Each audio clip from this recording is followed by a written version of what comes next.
Good morning, beautiful people. Welcome to Bible in a Year with Lovie. We are on day 68. So we're going to read Deuteronomy 7, 8, and 9. And then we're going to flip over to Mark chapter 11 and finish that off.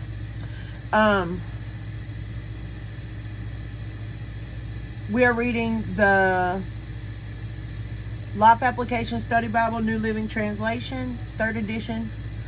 And I have a friend, so we're getting ready to do a conference tomorrow, The Woman at the Well, Back in Time. I'm really super excited about it. I star as the woman at the well. Super excited. Yesterday was really awesome, being able to go and do some setup, and practice was awesome, and I'm super excited. So those of you that are going, I can't wait for y'all to be there. Also, I have a friend who will be there as well, who makes these custom keychains.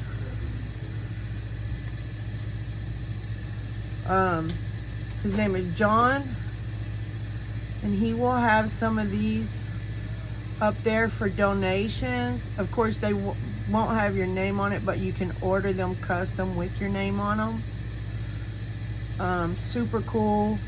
He gave me this as a gift because we are in a play together, but I just love them. I think they're so cute, and I just wanted to put that out there. Give them a little bit of advertisement there. If you are interested in one, you can send me a message and I can link you up with them. If you can't make it to the play and you're interested in a custom keychain, leave me a message. Or you can look me up on Facebook and send me a message on Messenger. That works too, at Lovie A. Moss. So, with all that said, let's dive right into the word. Deuteronomy chapter 7. When the Lord your God brings you into the land you're about to enter and occupy, he will clear away many nations ahead of you. The Hittites, Girgashites, Amorites, Canaanites, Perizzites, Hivites, and Jebusites. These 7 nations are greater and more numerous than you. When the Lord your God hands these nations over to you and you conquer them, you must completely destroy them. Make no treaties with them and show them no mercy. You must not intermarry with them. Do not let your daughters and sons marry their sons and daughters, for they will lead your children away from me to worship other gods. Then the anger of the Lord will burn against you, and he will quickly destroy you. This is what you must do. You must break down their pagan altars and shatter their sacred pillars. Cut down their Asherah poles and burn their idols. For you are a holy people who belong to the Lord your God. Of all the people on earth, the Lord your God has chosen you to be his own special treasure. The Lord did not set his heart on you and choose you because you were more numerous than other nations, for you were the smallest of all nations. Rather, it was simply that the Lord loves you, and he was keeping the oath he had sworn to your ancestors. That is why the Lord rescued you with such a strong hand from your slavery and from the oppressive hand of Pharaoh, king of Egypt. Understand, therefore, that the Lord your God is indeed God. He is the faithful God, who keeps his covenant for 1,000 generations and lavishes his unfailing love on those who love him and obey his commands. But he does not hesitate to punish and destroy those who reject him. Therefore, you must obey all these commands, decrees, and regulations I'm giving you today. If you listen to these regulations and faithfully obey them, the Lord your God will keep his covenant of unfailing love with you, as he promised with an oath to your ancestors. He will love you and bless you, and he will give you many children. He will give fertility to your land and to your animals. When you arrive in the land he swore to give your ancestors, you will have large harvest of grain, new wine, and olive oil, and great herds of cattle, sheep, and goats. You will be blessed above all the nations of the earth. None of your men or women will be childless, and all your livestock will bear young. And the Lord will protect you from all sickness.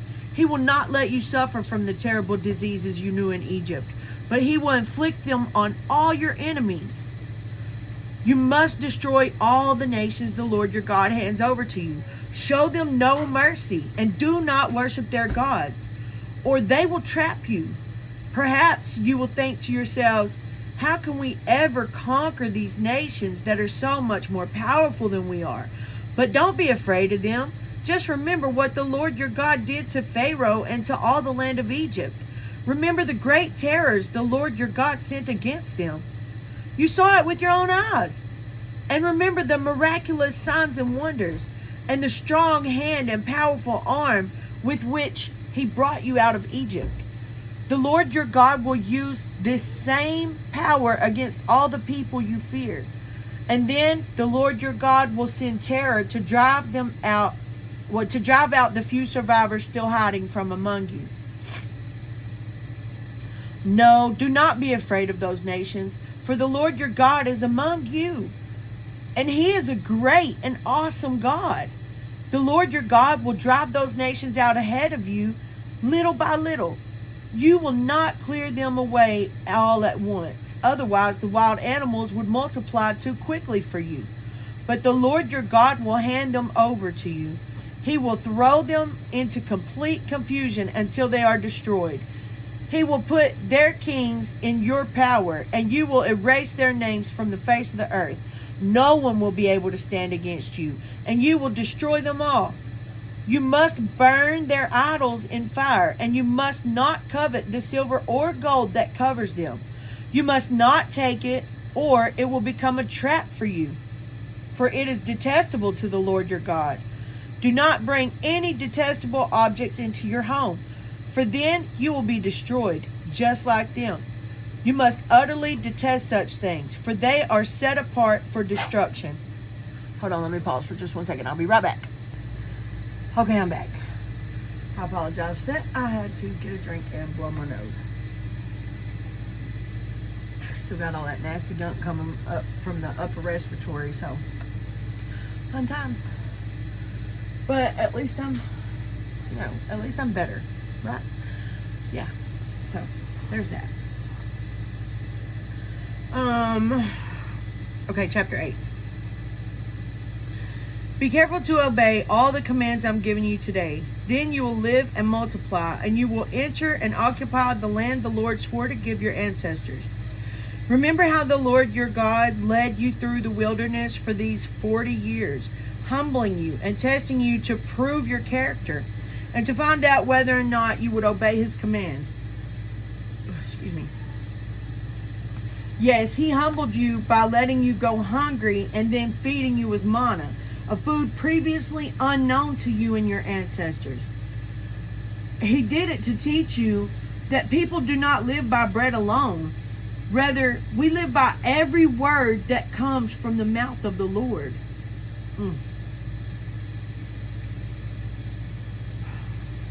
Let me repeat that. He did it not to teach you. He did it to teach you that people do not live by bread alone.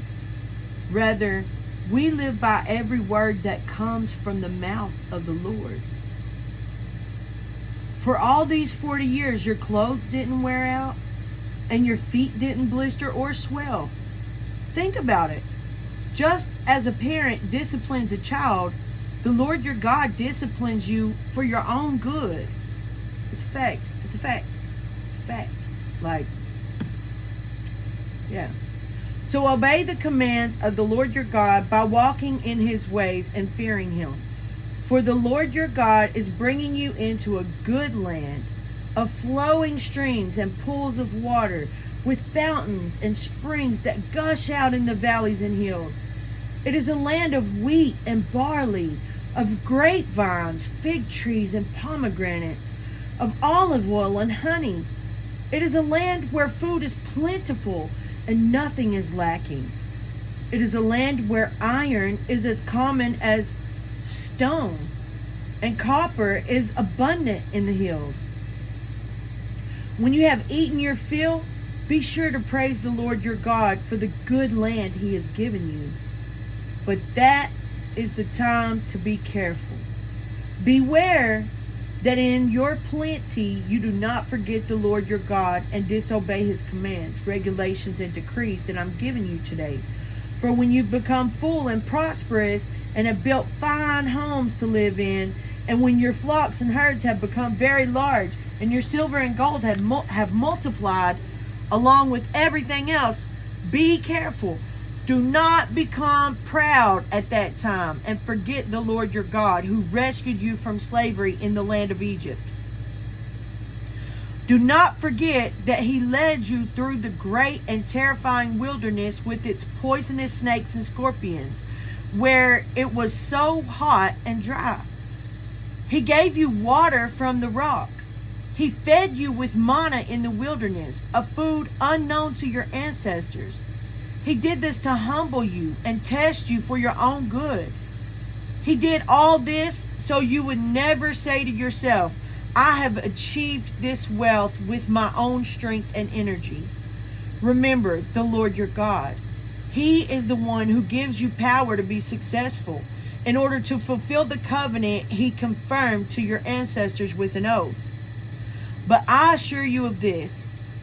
If you ever forget the Lord your God and follow other gods, worshiping and bowing down to them, you will certainly be destroyed.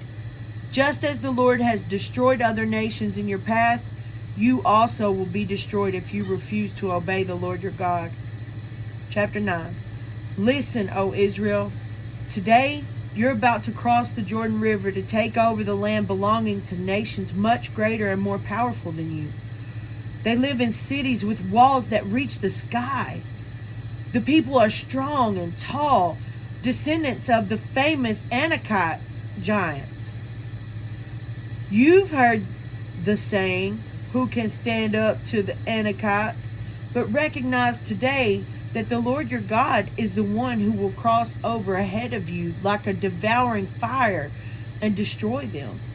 He will subdue them so that you will quickly conquer them and drive them out, just as the Lord has promised. After the Lord your God has done this for you, don't say in your hearts, the Lord has given us this land because we are such good people. No, it's because of the wickedness of the other nations that he is pushing them out of your way. It is not because you are so good or have such integrity that you're about to occupy their land. The Lord your God will drive these nations out ahead of you only because of their wickedness, and to fulfill the oath he swore to your ancestors, Abraham, Isaac, and Jacob. You must recognize that the Lord your God is not giving you this good land because you are good, for you are not. You are a stubborn people. Remember and never forget how angry you made the Lord your God out in the wilderness. From the day you left Egypt until now, you've been constantly rebelling against him. Even at Mount Sinai, you made the Lord so angry he was ready to destroy you. This happened when I was on the mountain receiving the tablets of stone inscribed with the words of the covenant that the Lord had made with you. I was there for 40 days and 40 nights, and all that time I ate no food and drank no water. The Lord gave me the 2 tablets on which God had written with his own finger all the words he had spoken to you from the heart of the fire when you were assembled at the mountain. At the end of the 40 days and nights, the Lord handed me the 2 stone tablets inscribed with the words of the covenant. Then the Lord said to me, get up, go down immediately, for the people you brought out of Egypt have corrupted themselves. How quickly they turned away from the way I commanded them to live. They have melted gold and made an idol for themselves.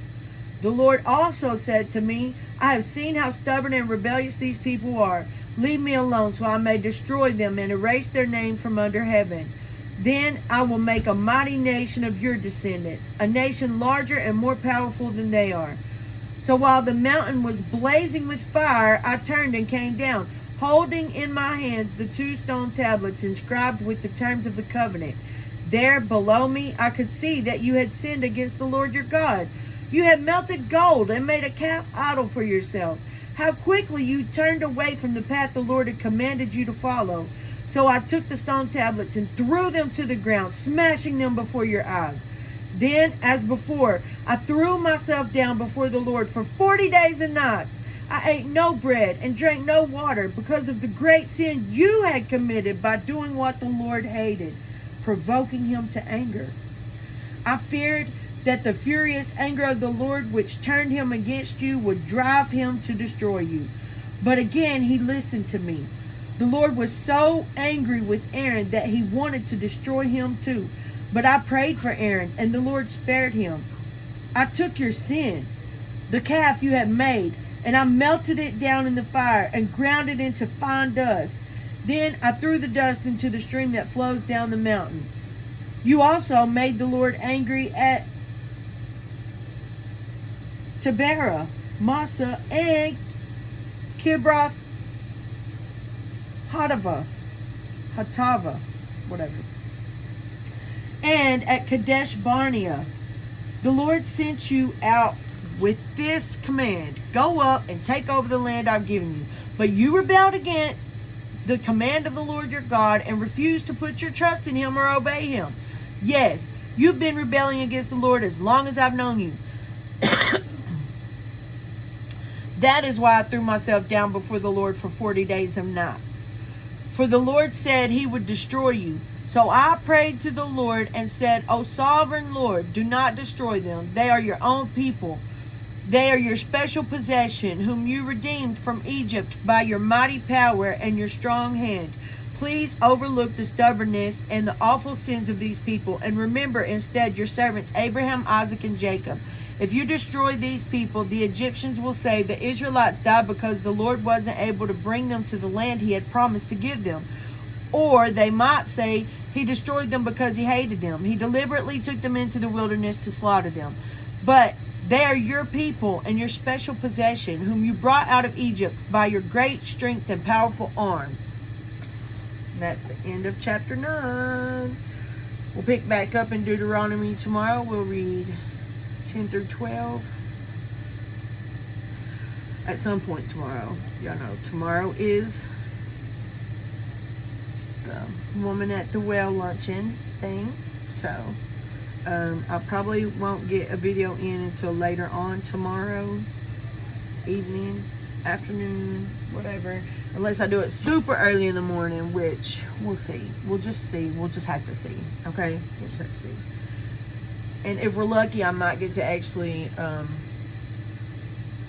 record the play, and I would love to be able to share that on here, but we'll just see. I don't know yet. We'll see what happens. Anyways, all right, let's flip over to Mark 11. Oops. Mark chapter 11. We're going to start with verse 20. We're going to finish it off.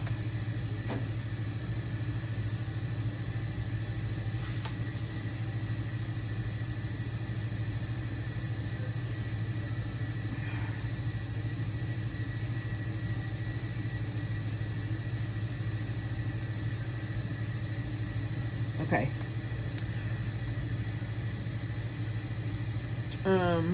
Mark chapter 11, verse 20. I do want to make it a point real quick before we start reading. So, some manuscripts leave out certain scriptures. This one in particular left out Mark 11:26. I wrote it in, but further down it says, some manuscripts add verse 26. So I just went ahead and wrote it in my Bible, and I will be reading it because I don't think you're supposed to take from. I know the Bible says you don't subtract from the word. So I prefer to have all my scriptures in my Bible, and if you're following along and you don't see it in yours, just know that it's because some manuscripts don't add it. We gonna add it. I want to read all of it. Okay, so there we go. So let's dive right in. Mark 11:20.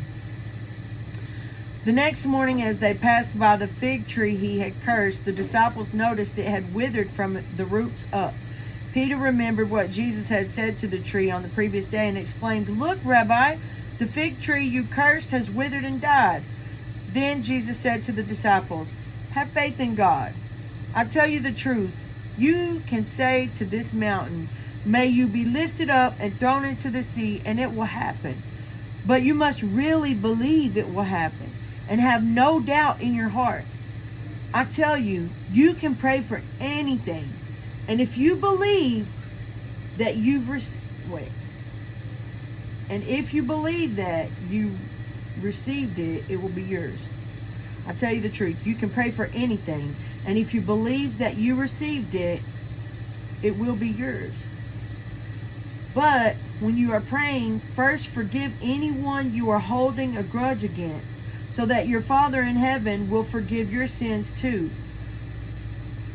But if you do not forgive, neither will your Father in heaven forgive you of your trespasses.